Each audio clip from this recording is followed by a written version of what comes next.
čuť, budeme po rusky. Nachodit se tam raky a víno jest? No tak posмотрíme.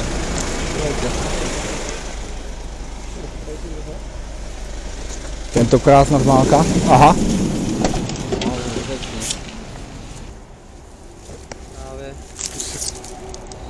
Takhle to mají v půl litrákách, jo? V půl litrákách, litrovka, dívej. Tady už vidíš, že tohle je celý, to všechno petkový. Takže tam bude všude víno, jo?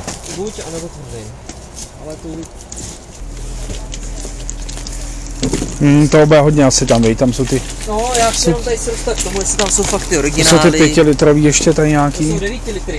To je 9 dokonce, aha. A tady máš sudá a tady je ve všem, to je prostě napěchovaný Moldávia, Irland nebo Čechia a 1 liter koněk na personu. 1. 4 liter vína. Je to net 4.